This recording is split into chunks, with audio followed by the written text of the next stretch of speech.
Buenas tardes a todos. En nombre de ASIEN le damos la bienvenida a la conferencia Cómo garantizar la transparencia en la supervisión e interventoría en los contratos estatales.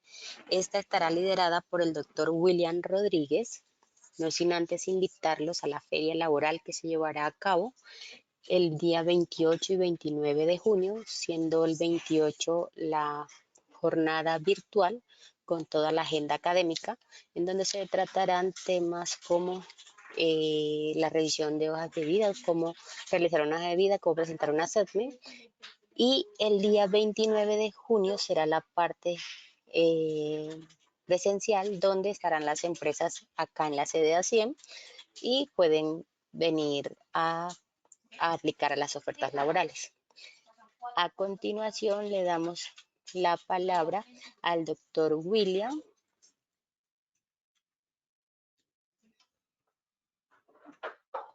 Olvidé las preguntas, las dejamos para el final. Doctor William, muy buenas tardes. Buenas tardes. ¿Me escucha? Sí, señor, Aló, sí lo buenas escuchamos. tardes. Sí ¿Ya? lo escuchamos, sí, señor. Bueno, buenas tardes. ¿Cómo están? Bueno, hoy vamos a hablar sobre la supervisión y la interventoría en los contratos estatales. Cómo garantizar esta transparencia, cómo es el proceso. Creo que la mejor forma de garantizar la transparencia es, bueno, aparte de toda la normatividad de la cual nosotros vamos a hablar, de los estatutos anticorrupción, la ley de transparencia, todas las normas de la contratación estatal que rigen esta actividad de supervisión e interventoría, es que ustedes conozcan también los procesos, que ustedes sepan cómo es el proceso, cuáles son los parámetros y cuáles son las normas que lo rigen.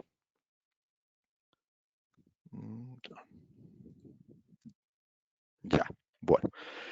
Entonces, nosotros tenemos que la ley 80 de 1993 estableció un régimen de responsabilidad para los consultores, interventores y asesores externos, según el cual estos responderán tanto civil como penalmente. Entonces, aquí vamos por una parte que vamos a ver más adelante las modificaciones, que en la ley 80 empezamos única y exclusivamente a hablar de responsabilidad civil y penal, tanto para el cumplimiento de las obligaciones derivadas del contrato como por los hechos u omisiones que les fueran imputables o que causaran daños y perjuicios a las entidades. También derivados de la celebración o la ejecución de los contratos de respecto de los cuales hubieran ejercido sus funciones, tanto de consultoría o de interventoría.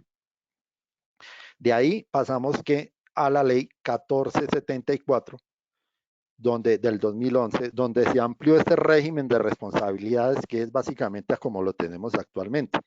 Este régimen de responsabilidades de los consultores, asesores externos, interventores, a través modificó el artículo 53 de la ley 80. ¿Cómo lo modificó? Incluyendo dos regímenes adicionales. Entonces ya no solo tenemos el civil y el penal, sino a través de esta ley incluyeron que tenemos que empezar a responder fiscal y disciplinariamente, de acuerdo a cómo se aplique, tanto a interventores como a supervisores. Ahorita vamos a ver la posición jurídica con relación a la entidad, tanto el interventor como el supervisor. Entonces entendemos que dentro de los consultores o asesores externos, la ley 1474 señaló que estos responderán por el incumplimiento de sus obligaciones contractuales. Aquí vamos a ver que dentro del contrato de interventoría está compuesto por dos contratos. Uno, que es el contrato a vigilar la obra pública, y el otro es el contrato de interventor. Entonces, el interventor va a tener ese dos grupos de obligaciones, al que hace la vigilancia y al que de su propio contrato. Entonces, tenemos que, bueno, también se estableció que deberán responder disciplinariamente, civil, penal y fiscal, de sus propias obligaciones del contrato de su interventoría, ¿sí? Así como por los hechos o omisiones que le fueron imputables y que causaran algún perjuicio. Entonces, ya de ahí pasamos a la ley 1882 del 2018, ¿sí?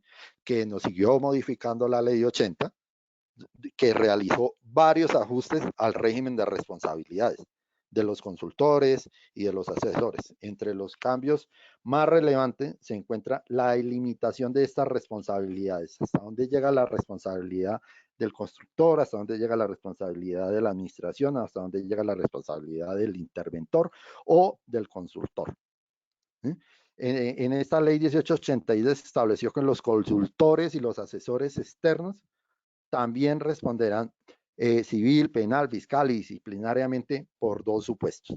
Uno, el cumplimiento de las obligaciones contractuales derivados de los celebrados por ellos.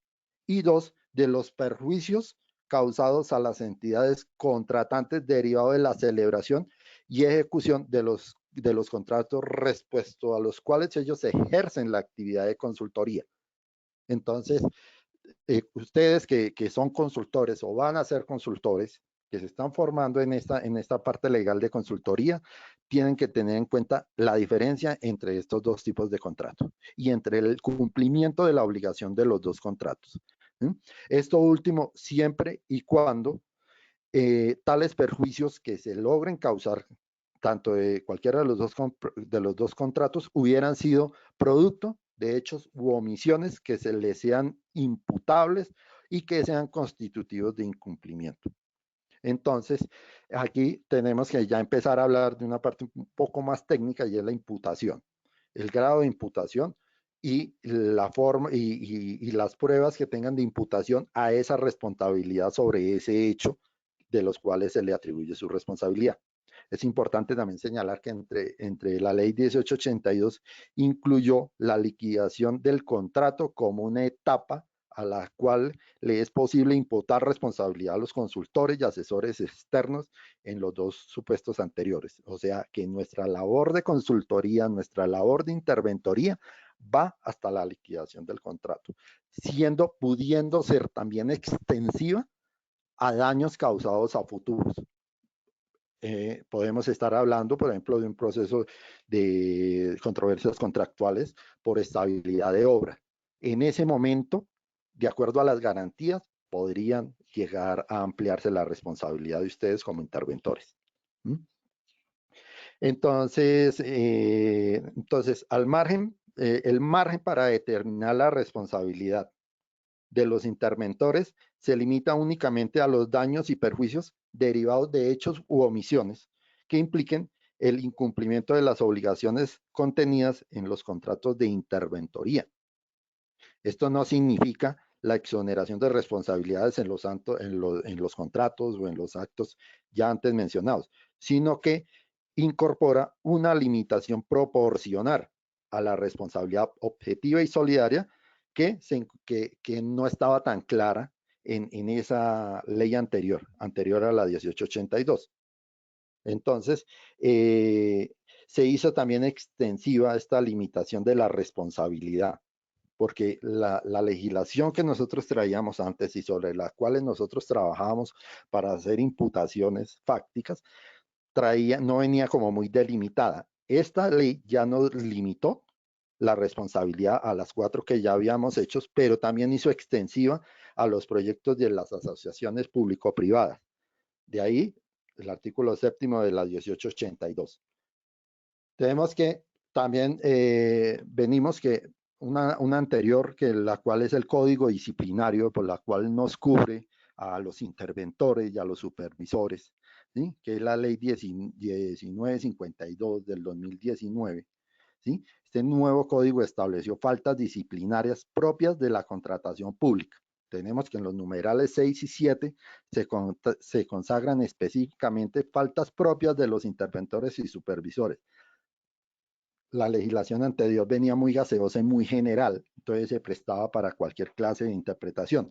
En esta ya tenemos específicamente las responsabilidades y las faltas disciplinarias propias de estas intervenciones, ¿sí? Que tienen que ver relacionadas con no exigir, por ejemplo, la calidad de los bienes y servicios adquiridos por la entidad, no informar no informar a la entidad contratante hechos que puedan constituir actos de corrupción, que puedan poner en riesgo el cumplimiento del contrato cuando se trata de situación de incumplimiento. Ustedes como interventores y como supervisores, ustedes tienen unas actas periódicas de informe.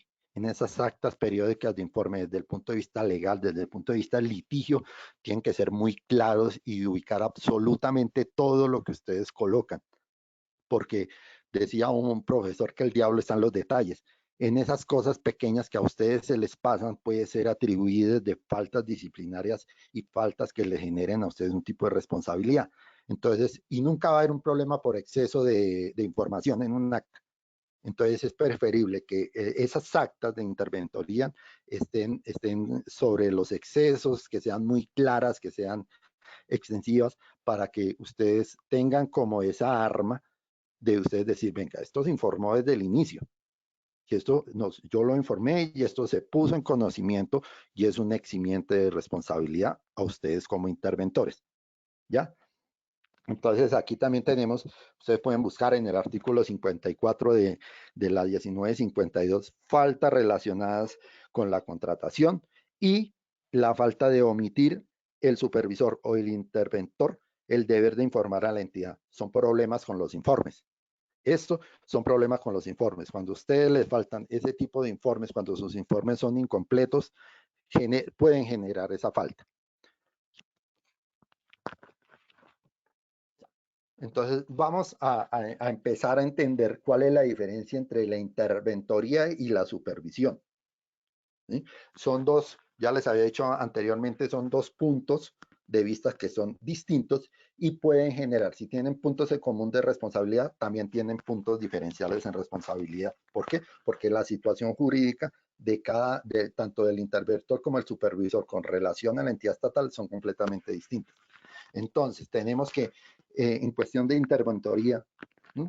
Es un seguimiento técnico que puede ser realizado tanto por una persona natural como por una persona jurídica. Eso depende de la experiencia y de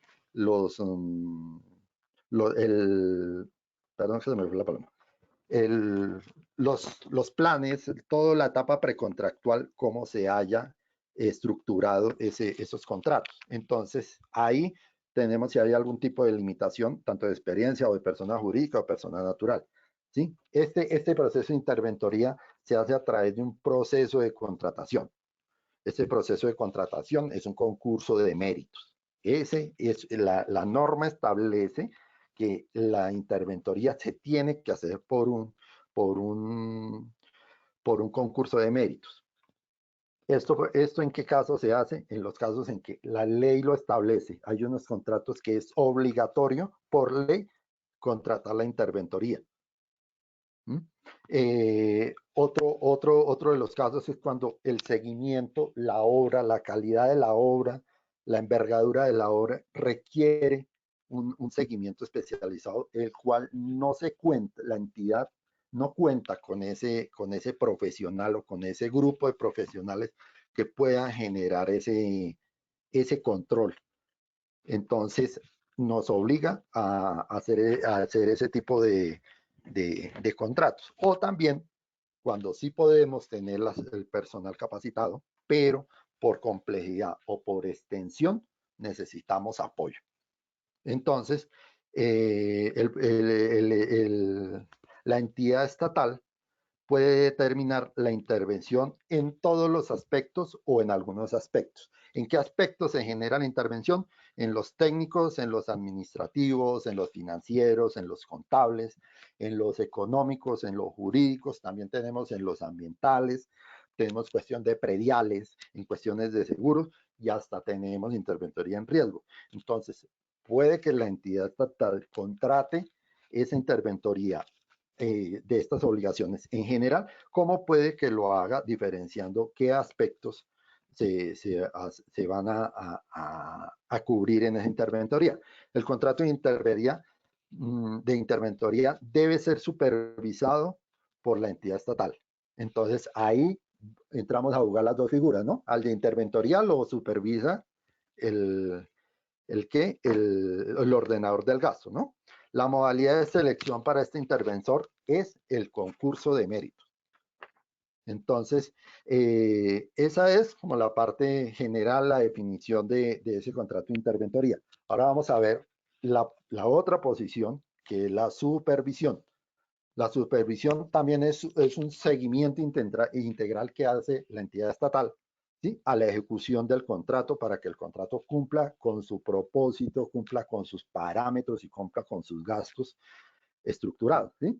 Eh, el, el contrato estatal requiere una supervisión una supervisión constante entre los aspectos técnicos, financieros y contables, exactamente igual que en la interventoría.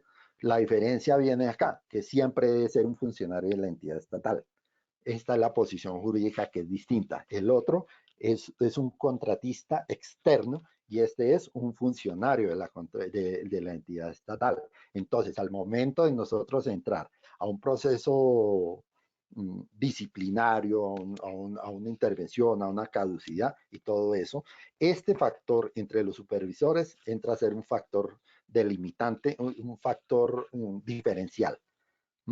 La designación del supervisor necesita un análisis de la carga operativa versus las capacidades de quien va a ser designado. Ustedes, sin ningún problema, los que son contratistas, pueden determinar que ese supervisor no tiene las capacidades técnicas para ejercer esta supervisión.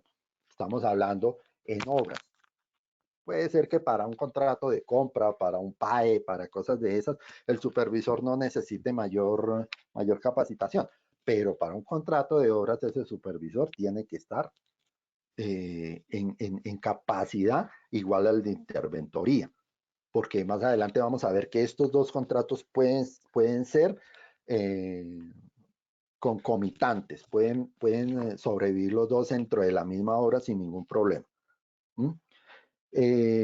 Entonces aquí tenemos que la designación debe ser a más tardar la misma fecha de la adjudicación del contrato.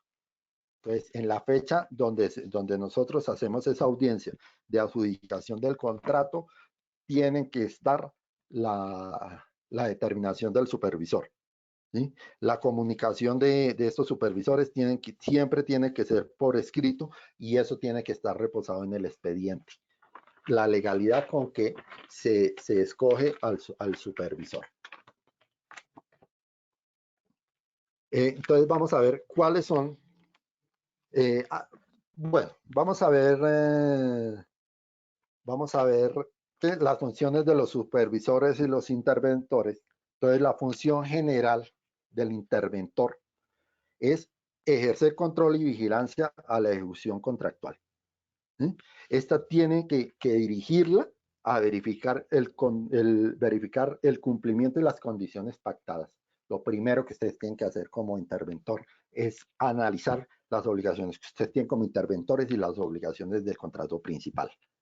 Esa es la base fundamental para que ustedes puedan empezar a desarrollar y a planear su sistema de vigilancia, ¿sí? Tenemos que tener en cuenta que ustedes les dan unas herramientas para que ustedes puedan desarrollar estas funciones de interventor.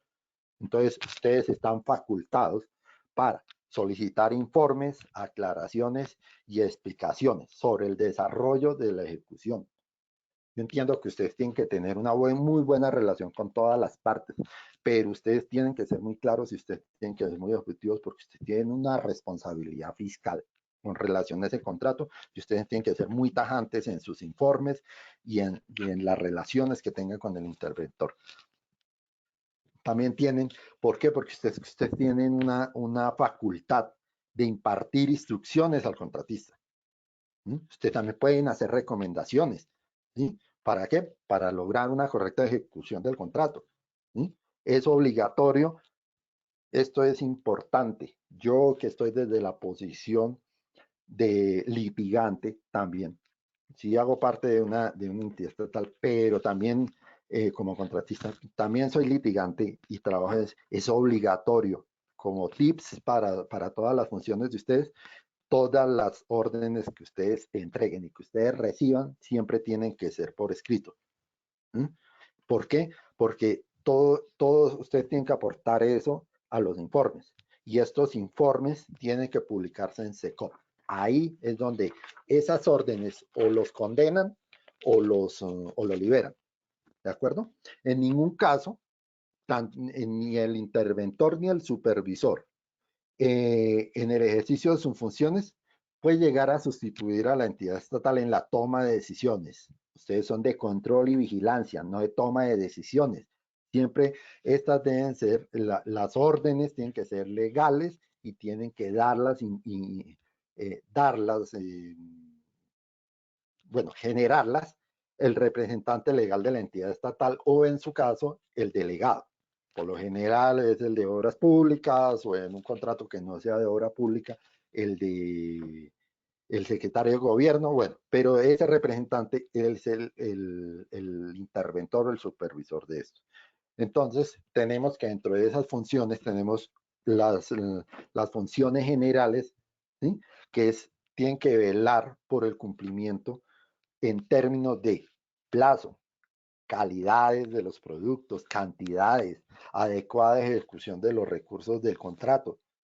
Por ejemplo, si ustedes empiezan a ver como interventores que el contratista está derrochando o está invirtiendo no de forma proporcional esos anticipos, donde ustedes prevean que él no puede llegar a cumplir, es una obligación de ustedes darse en cuenta de eso e informar. ¿Sí? ¿Por qué? Porque ustedes también tienen la obligación de estar en contacto entre las dos partes. Ustedes vienen a ser el rector de disciplina, el coordinador de disciplina de la entidad y de ese contrato. ¿Sí? Pero tienen que manejarlo también con mucha diplomacia, tienen que manejarlo. ¿Por qué? Porque ustedes tienen que evitar generar controversias. ¿Sí? ¿Cuál es el objetivo general? La obra, desarrollar la obra y que la obra llegue a final término. Entonces, las controversias o entrar en conflicto con relación a los interventores o a los supervisores, pues no ayuda a esto y sí puede afectar el desarrollo de la obra. ¿Sí? También ustedes, lo que yo les decía, pueden solicitar los informes que ustedes necesiten, pueden llevar a cabo reuniones, integrar comités, desarrollar herramientas de verificación de la adecuada ejecución del contrato. O sea, usted tiene el Estado les da a usted una serie de herramientas que les va a permitir poder desarrollar y hacer su control y vigilancia de muy buena forma. ¿Mm? Porque también tienen que hacerle, por ejemplo, entre las cosas que usted tiene que hacer, tienen que hacer un seguimiento a los riesgos asignados a las partes en la matriz de riesgo. Ustedes tienen que conocer su contrato principal, tienen que saber cómo es la matriz de riesgo, cuáles son los riesgos que se pueden generar. Ustedes han visto que el interventor siempre es el que está allá, que está en los materiales, que está en que se ponga el casco, en que por favor esté asegurado, el que molesta a los empleados, el que molesta a la hora. ¿Por qué? Porque eso puede generar una responsabilidad. Por ejemplo, si se cae un ladrillo y le cae un ladrillo a un trabajador y el trabajador tiene el casco, pues posiblemente no pase a mayores y ya. Puede que le pase rozando y ya no pasó nada. Pero si ese señor no llevaba el casco, la responsabilidad es bastante grande. Y ahí ustedes ya entran. Entonces, tienen que ser muy incisivos con sus reglas. Porque ahora vamos a hablar de por qué tienen que ser incisivos con sus reglas. La responsabilidad de los supervisores y de los interventores. Eso básicamente lo vemos tanto en todo el estatuto contractual como ahorita lo vemos en el estatuto anticorrupción, ¿sí? Que si aplica, este estatuto anticorrupción lo aplica a las entidades estatales, a los servidores públicos, a los contratistas y a los interventores. Todo el estatuto anticorrupción lo regula a ustedes como interventores. ¿Por qué? Porque ustedes son responsables tanto de acción como por omisión. ¿Sí? Y tendrán igual una responsabilidad civil, fiscal, penal y disciplinaria. Entonces no sería para nadie agradable que ustedes por una falta de control y vigilancia pues resulten en un problema que les pueda afectar de esa forma. ¿Sí? Porque entonces tenemos que, para que estas responsabilidades también sean sean aplicables y nosotros como entidad estatal o en la entidad estatal pueda empezar a vigilar y a exigirle a esos, tenemos unas condiciones básicas del interventor.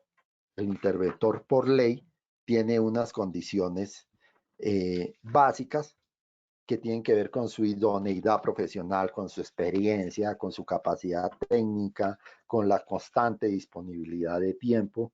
Entonces, es importante que estas condiciones las tenga el interventor.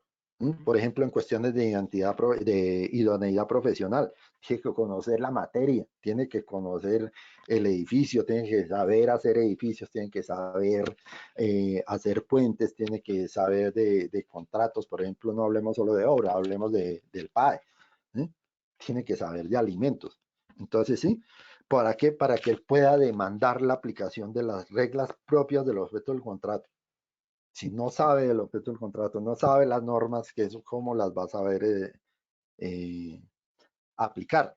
¿Sí?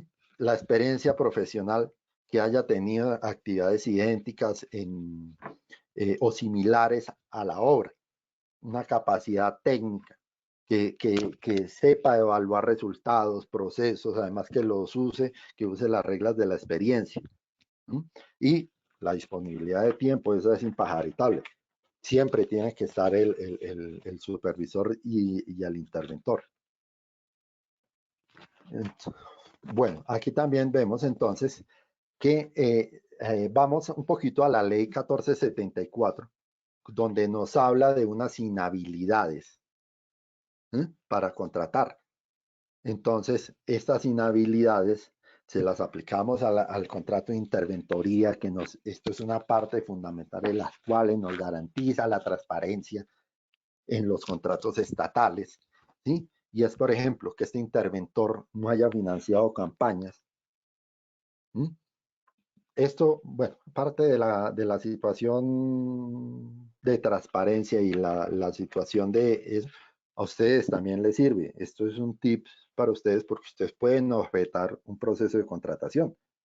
No tienen solo que estar pendientes de no entrar en esta condición de inhabilidad, pues ustedes pueden estar pendientes de que el otro tampoco las tenga.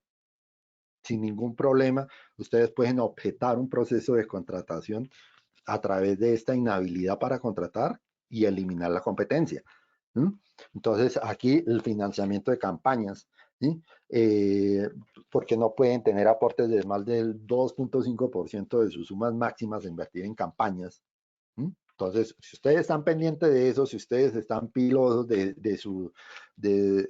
la persona que está en la licitación, de su contrincante, pueden usar esto como herramienta, ¿sí? Teniendo en cuenta que esta inhabilidad se extenderá a todo el periodo para el cual el candidato fue elegido. No es solo para campaña, sino también esta inhabilidad puede llegar a aplicarse a todo el periodo por cual el candidato fue elegido. ¿Sí? Y a esta inhabilidad se aplica a los contratos de prestación de servicios, que es el de interventoría. ¿Sí? También tenemos que en la 1474 tenemos el artículo 3 y es prohibición de gestionar intereses por 2 años respecto dentro de la entidad que prestó su servicio. Estamos hablando de ex empleados.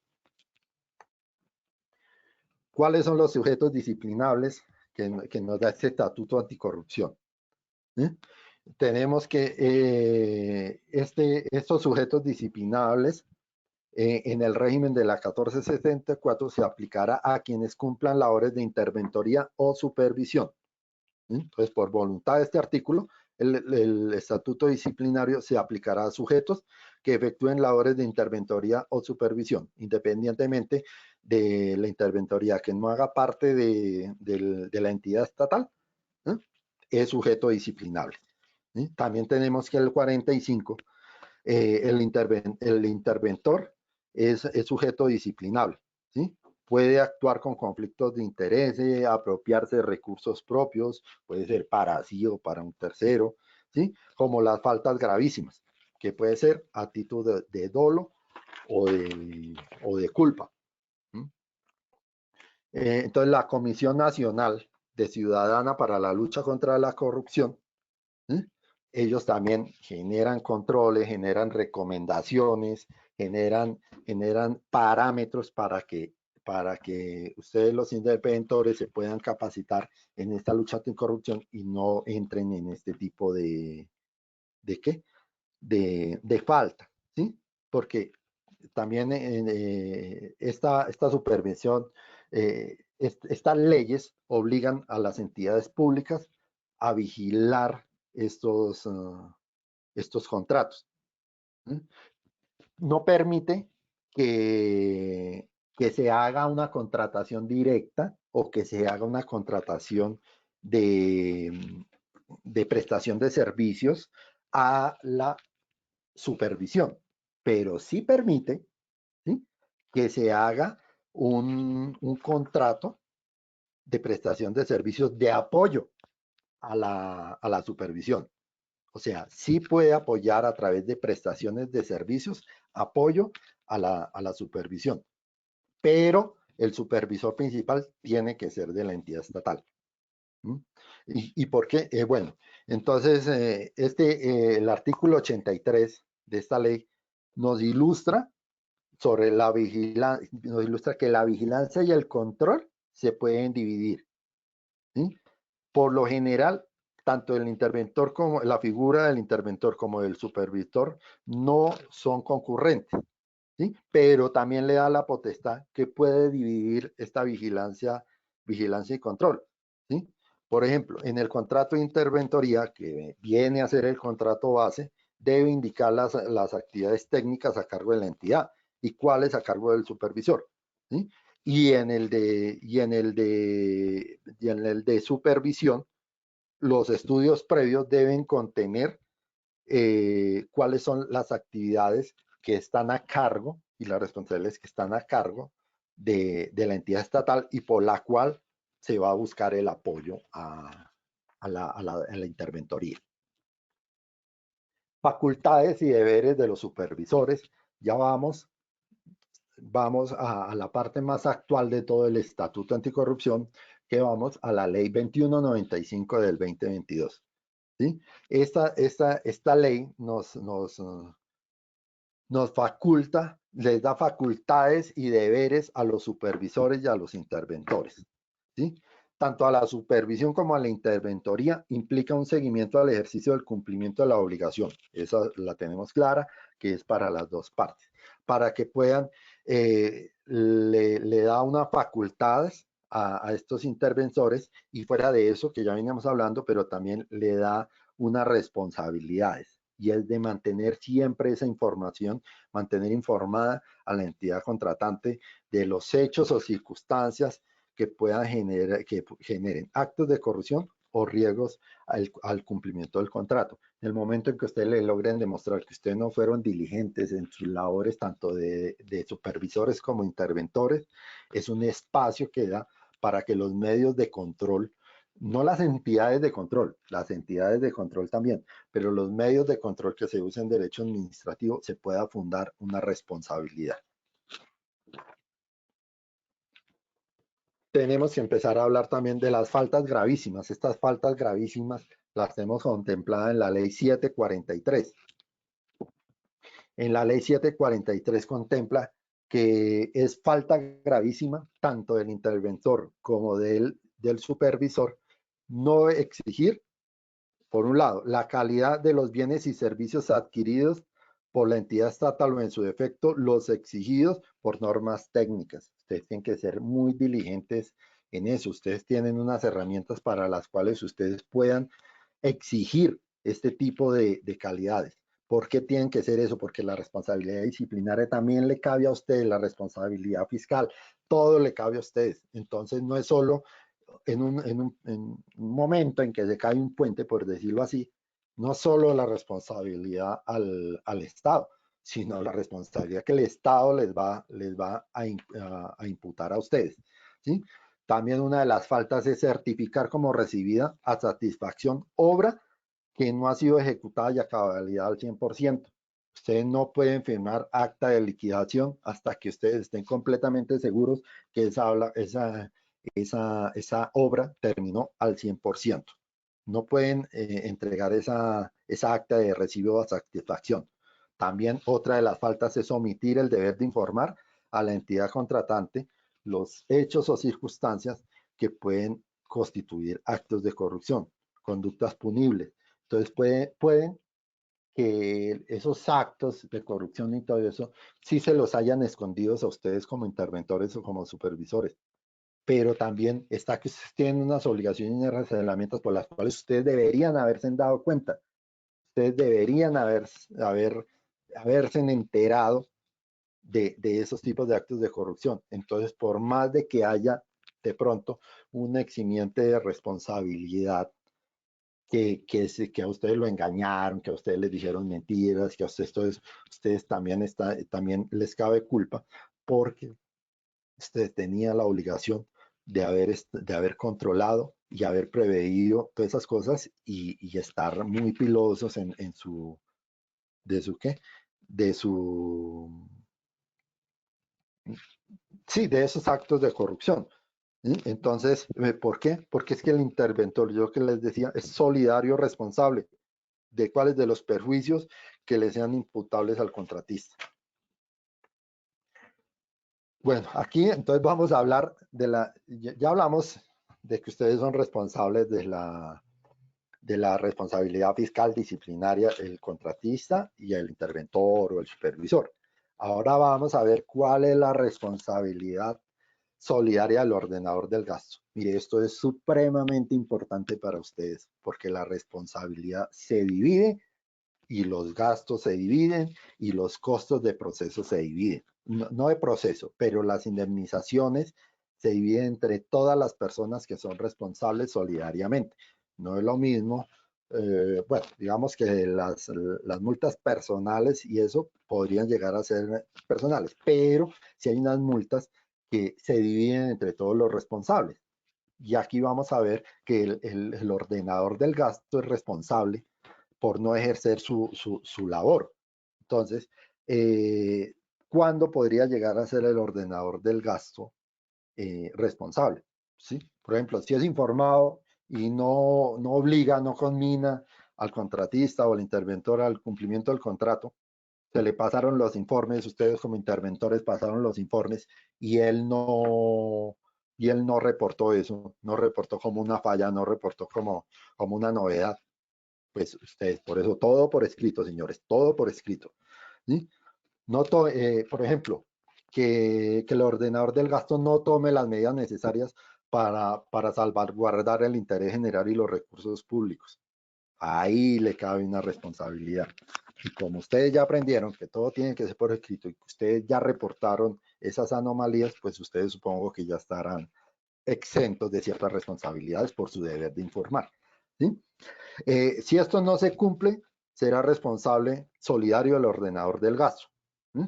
Entonces, aquí también nos da un tip, y es que cuando el interventor sea un consorcio o una unión temporal, la solidaridad se aplicará en la sanción a todos.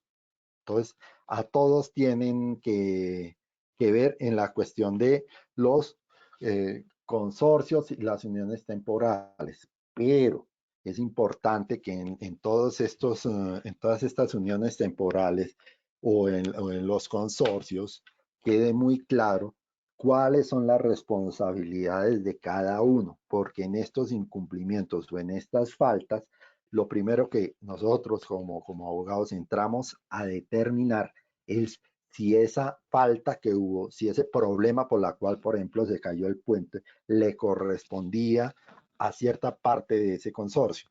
¿A qué parte del consorcio le correspondería? Entonces, en una controversia contractual, es importante que en estos documentos consorciales quede claro cuál es la responsabilidad de cada parte, tanto del consorcio como de la unión temporal.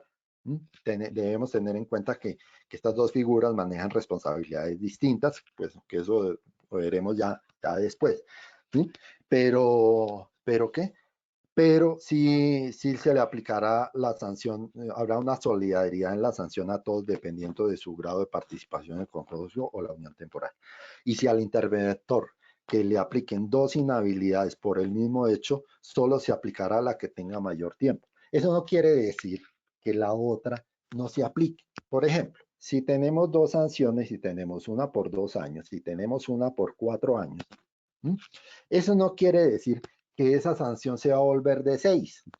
No, eso quiere decir, como esto viene del mundo penal, el mundo penal tiene que estas dos faltas se van a empezar a desarrollar de la misma, al mismo tiempo. Entonces, ahí lo que se va a hacer es que a medida que va pasando el tiempo de la falta, se van cumpliendo las dos faltas al mismo tiempo. Entonces, por eso es que para tener en cuenta y se aplicará la más larga. El deber de vigilancia del contrato estatal. Entonces, ahí entendemos que el deber de vigilancia es de todas las entidades del Estado, ¿sí? De acuerdo al Estatuto de Contratación, establece que la obligación de las entidades estatales de velar por el correcto y oportuno cumplimiento de las prestaciones contratadas, incluyendo las especificaciones de bienes, obras, servicios, condiciones y todo eso. Porque es importante el deber de esta parte en el deber de vigilancia del contrato estatal, porque ustedes son los que están apoyando esa labor de vigilancia. ¿Sí? Esta labor de vigilancia que tiene el Estado se las está delegando a ustedes. Ustedes son los responsables de eso. Entonces, ¿sí? Las entidades estatales deben ejercer el control de la ejecución del contrato y debe ser el caso de tomar medidas para exigir el adecuado cumplimiento. ¿Cómo toma esas medidas? ¿Cómo hace el Estado para saber cuando el contrato no está en cumplimiento, está atrasado con relación a su cronograma, está atrasado con relación a sus responsabilidades fiscales, laborales, de eso? Pues a través de ustedes, a través del interventor, a través del supervisor. Entonces ahí, como veníamos hablando, viene una responsabilidad solidaria. Entonces, que bueno, las características de la interventoría, como decimos, entonces es un mecanismo de vigilancia. Solo es obligatorio para los contratos de obra por licitación pública, la interventoría. En los demás casos se requerirá el seguimiento del contrato solo si supone conocimiento especializado en la materia o cuando la extensión del mismo lo justifique. Entonces, en obra pública, en licitación pública, es obligatorio tener la interventoría.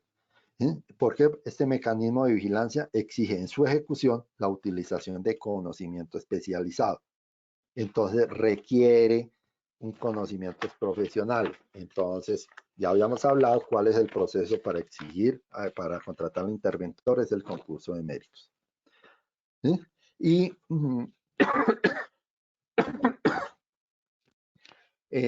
¿por qué se hace este concurso de méritos con este contrato? Porque es que este contrato de interventoría es un contrato especial, perdón,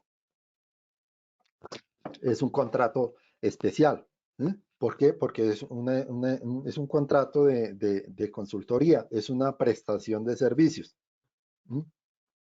Entonces, le es inherente, o sea, la interventoría es realizada por una persona natural o puede ser realizada por una persona jurídica, ¿sí?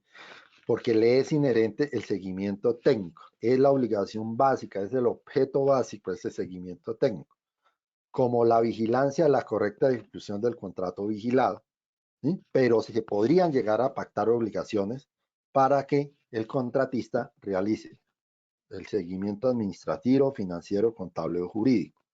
¿Sí? Si no se pactan más que las obligaciones básicas, que es el seguimiento técnico, esa sería la obligación básica de ese contrato, se debe indicar las actividades técnicas a cargo del interventor y cuáles a cargo de la entidad estatal. Entonces ahí es cuando tenemos concurrencia de vigilancias. Entonces cuando hay coincidencias de vigilancia, es importante determinar qué vigila y qué controla cada figura. Entonces, los momentos del contrato estatal y su relación con la supervisión y con la interventoría. Entonces, las etapas de la interventoría es en cada una de las etapas del proceso contractual. Entonces, tenemos precontractual, contractual y postcontractual, ¿sí? Este papel de la interventoría en la etapa precontractual del contrato, ¿qué hace? ¿Sí? Pues juega un papel fundamental. ¿Y por qué? Porque en el proceso de planeación del contrato hay que identificar, de acuerdo a la matriz de riesgos, cuáles son los riesgos, cuáles tienen mayor porcentaje de accidentidad, de ejecución de ese riesgo, de que se dé ese, ¿sí? Y entonces ahí sabríamos identificar cuál sería la persona idónea o el funcionario de la entidad idónea para que acompañe ese contrato. ¿Para qué? Para que tenga una conexión del cargo que está desempeñando la persona con el contrato que se va a ejecutar. Se han visto ustedes que son ingenieros o eso, se han visto en los estudios previos las matrices de riesgos, pues esas matrices de riesgos tienen que ver con esta etapa precontactual y con la con la, ¿cómo se llamaría eso? Con la calidad del interventor, en qué lo necesitamos, en qué mayor riesgo. Por ejemplo, no tiene el mismo riesgo una obra hecha en la zona rural que una obra en la zona urbana. Entonces, la matriz de riesgo es distinto y tanto el interventor como el supervisor tienen que ser distintos. ¿Sí? Entonces, es importante que esta persona conozca todas las partes del contrato, sepa cuáles son las obligaciones, cuáles son las características técnicas, cuáles son los materiales, cuáles son las fechas de entrega. ¿Mm? Ya precisamente desde la etapa precontactual, cuando se identifica de acuerdo con la cuantía del contrato, con la complejidad del contrato, si este proceso requiere iniciar a su vez un proceso de contratación de interventoría del contrato principal. ¿Por qué? Porque cuando nosotros trabajamos la cuestión de la planeación en los contratos, vemos que requiere unos estudios previos que son técnicos. Entonces, desde ahí se podría empezar a trabajar la interventoría. Tenemos entonces que vamos a la etapa contractual, ¿sí? Esa etapa es la base donde ustedes van a actuar como supervisores o interventores, ¿sí? ¿Por qué? Porque ustedes son los que acompañan el contrato desde el inicio, pero aquí es donde ustedes le dan toda la ejecución. Desde aquí es donde ustedes tienen que estar pendientes de la parte técnica, tienen que estar donde se aplica y sobre todo donde se empieza a ver todos los actos de corrupción. Entonces, ustedes tienen que estar muy pilosos en esta etapa porque ese acto de corrupción puede que ustedes no estén dentro de dentro de esa parte que apoyó ese delito, ¿sí? Pero ustedes vienen a entrar al cuento por falta de ejercer sus obligaciones. Entonces, en esta parte es importante que ustedes hagan esa parte porque desde este punto de vista, desde el punto de vista de la ley de transparencia, ustedes vienen a ser mayores responsables. ¿Sí? Entonces, en esta parte se desempeñan sus principales funciones. El supervisor, pues, hacer todo el seguimiento administrativo, técnico y financiero y legal del contrato. El interventor, no solamente el seguimiento, sino también la validación, la supervisión técnica.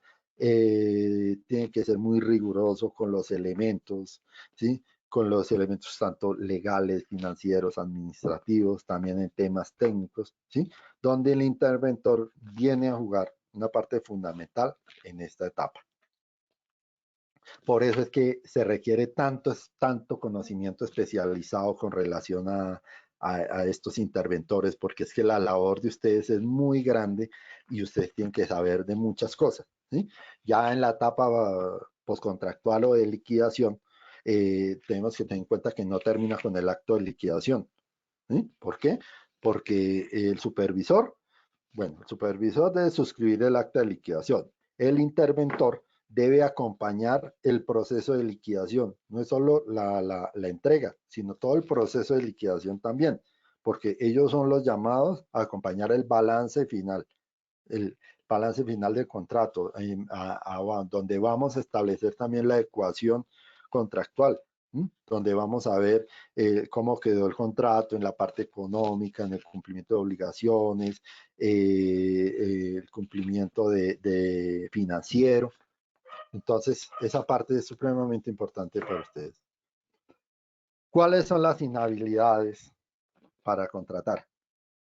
Entonces, aquí la 2195 nos da que son inhábiles para contratar esa persona natural declarada judicialmente por comisión de delitos contra la administración pública y cuya pena sea privativa de la libertad. Tenemos que tener en cuenta que este enlace de I que aparece en esta norma nos da que tienen que tener los dos aspectos fundamentales.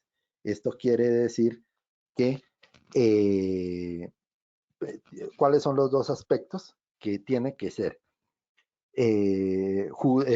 declarada judicialmente por la comisión de los delitos, pero además que la pena sea privativa de la libertad. Entonces, esta inhabilidad se extiende también a sociedades, matrices y subordinados donde sean socios tales personas. Yo espero que todos ustedes en el momento en que empiecen a participar de un contrato, de una licitación, analicen a sus contrincantes. O sea, esto es para ustedes, o sea, esto es para que lo apliquen ustedes, pero ustedes también analicen a sus contrincantes, analicen si ellos están dentro de la norma o no están dentro de la norma. ¿Por qué? Porque, sencillo, puede que una propuesta sea mejor que la de ustedes, pero si está inhabilitado, simple, sale del juego, sale del proceso de licitación. También tenemos que está la inhabilidad para quienes financien campañas. Tenemos en cuenta que el financiamiento de campaña no es para todo, ¿sí? Tiene que superar unos topes. Por ejemplo, que sus aportes no sean superiores al 2.5% de las sumas máximas a invertir por los candidatos.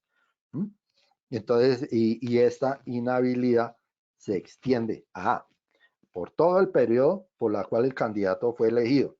Comprenderá a las sociedades existentes y a las que llegaran a constituirse diferentes a las anónimas abiertas.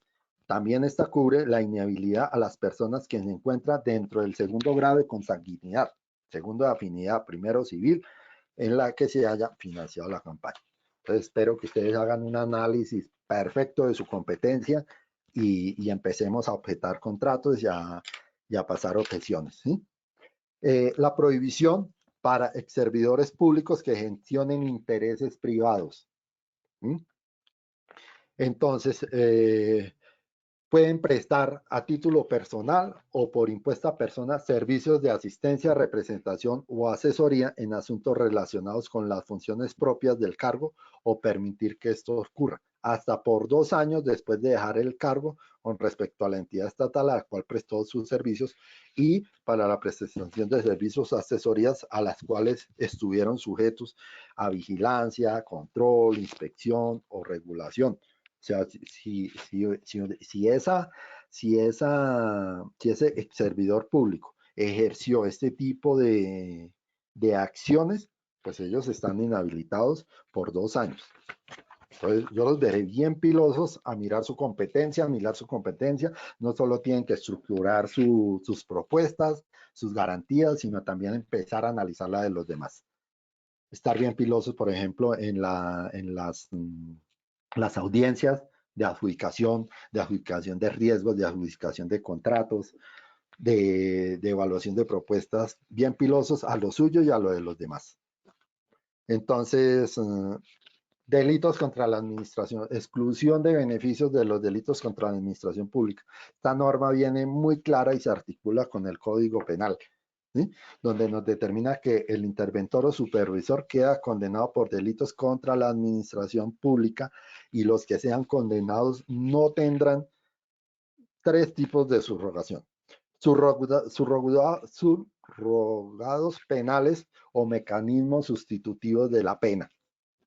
Tampoco prisión domiciliaria,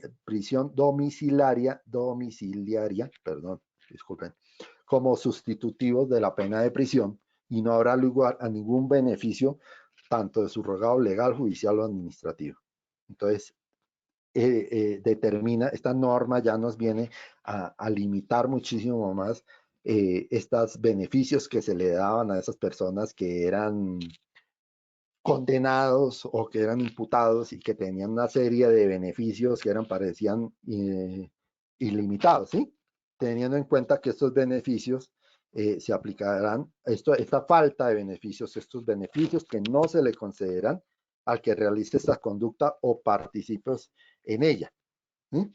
Se aplicará también, que aquí es donde viene la parte para los supervisores, para los interventores también, donde se aplicará también. Bueno, ¿cuál es el agravante de esto? Y es que el término de prescripción se aumentará en la mitad. O sea, si antes había un término de prescripción de 4 a 8 años, entonces, como vamos a ampliar a la mitad, entonces, o sea, eso quiere decir que vamos a ampliar a un 50%, entonces el 50% sería 2, nos queda en 6 y el 8 en 4, el 4 más 2, 8. Entonces, por esta norma, esa pena que venía de 4 a 8 años, se nos va a convertir de 6 a 12. Entonces, este es cómo viene esa parte penal a través de esta ley a mejorar, a cambiar estas condiciones que antes eran beneficiosas. Entonces venimos a hablar de los sujetos disciplinables. Entonces venimos que este régimen que viene de la ley 1955 venía de la ley 734 del 2002, porque eso ya estaba contemplado en el artículo 52, pero vino y fue absorbido por la 1952, ¿sí? En el artículo 70. ¿Sí? Donde son sujetos disciplinables los particulares que cumplan labores de interventoría o supervisión en los contratos estatales. Ya los dos entraron al baile. Interventoría y supervisión ya son sujetos disciplinarios. También este artículo explica que ejerce función pública aquel particular que por disposición legal, acto administrativo, convenio, contrato, realice funciones administrativas que permite el cumplimiento de los cometidos estatales. Entonces tenemos que también que parte de eso viene articulado. Entonces venimos de la 734, vamos a la 1952 y también nos complementa la 1474 del 2012. Entonces decimos que la 1952 decimos que son sujetos disciplinables también, aparte de lo que ya venía de la 734, los servidores públicos, aunque se encuentren retirados del servicio y los particulares contemplados en la 1952. Entonces, usted puede que ya esté retirado del servicio, pero si los hechos fueron anteriores, sigue siendo disciplinable. Y como todo es un estatuto, entonces venimos que esta parte de sujetos disciplinables, la tercera parte es de la 1474 de 2011, el cual se aplicará a todos los particulares que cumplan labores de interventoría y supervisión en los contratos estatales. Entonces, cuando estén mirando cuáles son los sujetos disciplinables están distribuidos en 3 normas.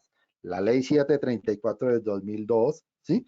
Que parte fue absorbido por la 1952 de 2015, que viene a ser la segunda, y la 1474 de 2011.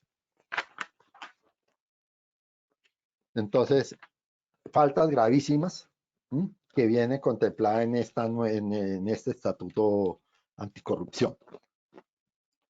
Entonces, ustedes, como ya vendríamos a hablar de los supervisores, de la parte de la entidad estatal, ¿sí? Que viene a exigirle o es el que supervisa el contrato de supervisión o interventoría, el no exigirle la calidad de los bienes adquiridos por la entidad estatal o en su defecto los exigidos por las normas técnicas obligatorias. Si ustedes vienen a ser interventores o supervisores y no viene la entidad estatal y no le exige al supervisor o al interventor este tipo de calidad de bienes y servicios, esa entidad estatal viene a constituir una falta gravísima, ¿sí? También una de las faltas gravísimas viene a ser certificar como recibida satisfacción obra que no haya sido ejecutada a cabalidad. Omitir el deber de informar a la entidad contratante los hechos o circunstancias que puedan constituir actos de corrupción, ¿sí? Tenemos que estas inhabilidades que nos va a generar estas faltas gravísimas se extenderán por un término de 5 años a partir de la ejecutoria del acto administrativo que lo declare, ¿sí?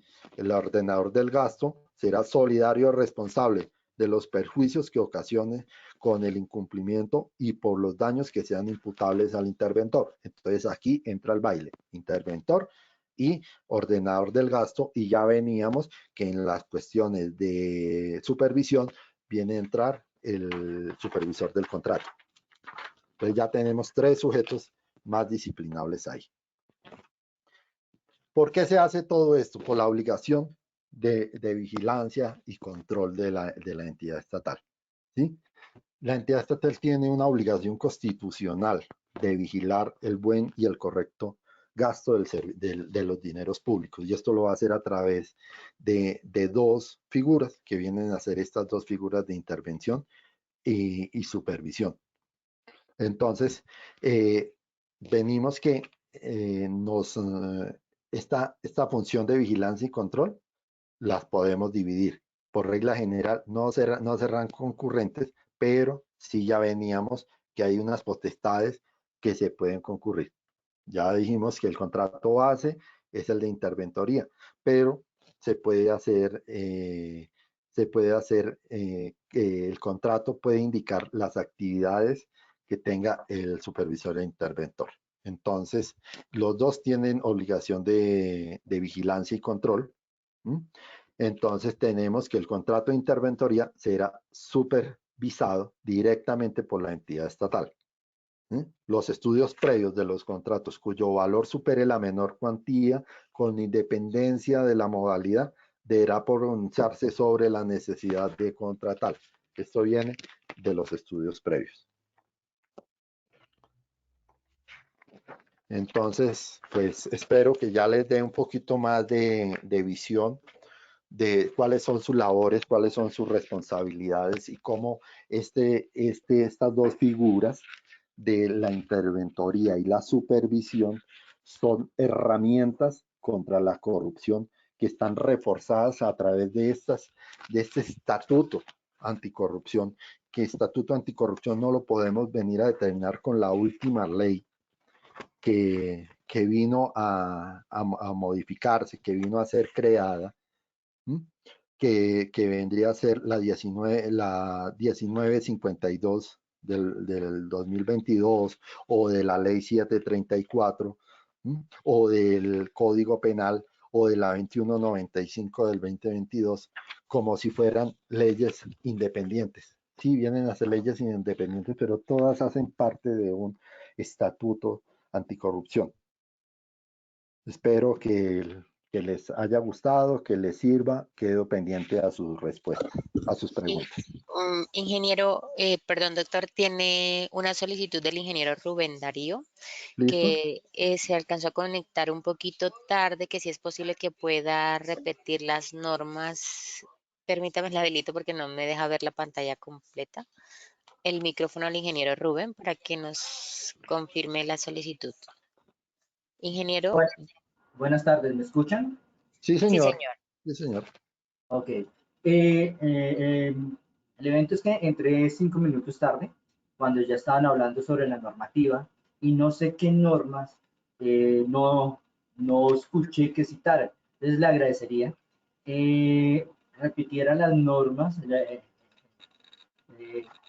con las que comenzó, simplemente citarlas para tenerlas presentes. Para tenerlas presentes, claro, sí, señor.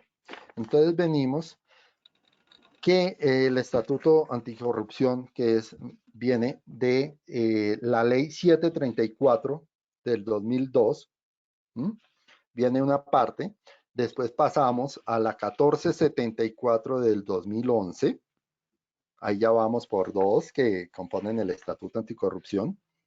De ahí ya entonces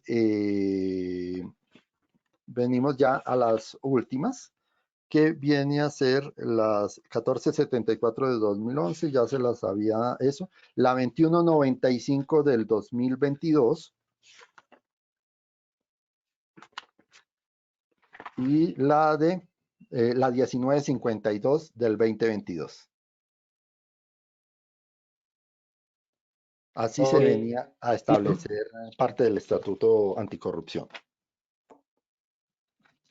gracias. Bueno, sí, señor. ¿Alguien más tiene preguntas? Como para seguir hablando del tema. Ingeniero Jorge Castillo, ¿puede ya habilitar el micrófono, ingeniero Jorge? Y muy buenas tardes a todos. Doctor Rodríguez, muy agradecido por su ponencia, por sus palabras, por todo el contenido que ha ilustrado durante esta hora. Yo quería hacerle una pregunta pues muy general. ¿En qué caso, por ejemplo, cuando hay en el desarrollo de un proyecto con un municipio, por ejemplo, se está desarrollando una obra civil, una estructura civil, y sucede lo inesperado como la fuerza de la naturaleza, entonces viene un arroyo y se lleva la obra, digamos un jarillón? Un jarillón es una construcción para Sí. prevención de inundaciones, etcétera. Entonces, en ese caso, ¿hay quien tiene que intervenir primero, el contratista o el interventor? ¿Para qué? Pues para alargar los tiempos de obra, cambiar, digamos, algunas condiciones del contrato porque ya no se puede entregar a tiempo y lo mismo los materiales Sí, que se perdieron, etcétera. ¿Hay quien interviene primero? tiene que intervenir el interventor. O sea, el interventor Ah, es el, o sea, sí, la necesidad la tiene el constructor o el claro, contratista. porque tiene una pérdida. Sí, exacto. Pero la regla general es a través del interventor y el interventor a través de la entidad estatal. Y ya la entidad Ajá, estatal determina si es potestad de ella, si empieza a distribuir riesgos, por ejemplo, a aplicar seguros, a aplicar pólizas o exacto. aplicar sanciones. Pero el primer respondiente siempre tiene que ser su interventor. Ajá, ¿Sí? ¿Por bueno, qué? Porque muchas es el gracias. Queda enlace, muy claro. señor. Ajá, sí, entonces la persona a actuar primero. Sí, claro. Ya, ¿Sí? muchas gracias. Lo que pasa es que, o sea, dependiendo, o sea, la primera persona con la cual usted tiene que hablar es el interventor y eso, pero la primera persona que tiene que actuar en cuestión de mitigación de riesgos, ¿sí? Sí, Vendría a ser, digamos que el contratista. ¿Por qué en la mitigación del riesgo? Pues porque es el que está en la obra, ¿sí? Por ejemplo, sí, si, bueno, digamos que viene la avalancha, ¿sí? Pero la avalancha llegó sí, así, por decirlo, de sopetón. Bueno, pues digamos que ahí sí. hay un hecho insuperable que usted no puede prever ni puede hacer nada, ¿sí? Pero si de todos modos ya venía la avalancha, le dio a usted media hora, le dio a usted una hora, por ejemplo, porque ya sabían por dónde venía, y usted no tomó ninguna acción, al menos para mitigar un poco el daño, ¿sí? Pues claro que a Sí, usted le cabría algo de responsabilidad. de Toda esta, responsabilidad. situación, toda esta situación es fáctica. ¿Por qué? Porque tenemos que ver si el evento fue inesperado o si le dio a usted tiempo de reaccionar, ¿sí? Y usted no, por ejemplo, si usted tuvo media hora, ¿sí? Para como constructor el evento y no tuvo la precaución, por ejemplo, de toda la maquinaria, de sacarla de la obra, de sacarla de la parte donde se iba a generar el daño, pues ahí sí le cabría una Ajá, ya, responsabilidad. ¿Por qué? Porque el evento le dio tiempo y usted tiene claro, una claro. obligación también de salvaguardar los intereses públicos. ¿Sí? Obvio, Pero sí. si definitivamente fue que llegó, cabió, por ejemplo, el puente este que se cayó hace unos años, ¿sí? Que De salió por Shirahara. televisión, el Chirajara, ese puente no dio tiempo de nada. No, Se soltó y ahí todo. fueron vidas y maquinaria y bueno, Sí, de exacto. todo se perdió. Exacto, entonces ahí no, y por ejemplo, en ese caso la responsabilidad le cabe a todo el mundo, ¿no? Empezando por Ujú, el interventor. El interventor ajá, es el primero que le van a decir, venga, si es que usted es el representante del Estado y usted es el que tenía que vigilar eso. De cierta forma, el Claro. Estado, en algún momento, en alguna parte de la responsabilidad, puede decir, venga, es que yo tenía un contrato de supervisión, de interventoría, y Sí, él es el obligado a responder, ¿sí? Eso no le quita claro. que también lo van a meter al baile. ¿Por qué? Porque es que él también tenía la obligación, el Estado tenía la obligación de vigilar el contrato de interventoría, ¿sí? Pero Sí. sí vienen a actuar los dos ahí. Ah, bueno. Queda claro. Muchas gracias, doctor. Bueno, Muy sí, señor. amable. Excelente. ¿Alguien más? Creo que no hay más preguntas, doctor. No tenemos más manito levantada y no tenemos preguntas. Bueno, Bueno, a todos muchísimas gracias, doctor, también por la información, por acompañarnos. A todos los invitamos a que nos sigan acompañando, que tengan un feliz puente y no se olviden de la feria laboral. Invitados cordialmente todos. Muchas bueno, gracias, doctor. muchísimas gracias. Bueno, que estén muy bien. Finalizar.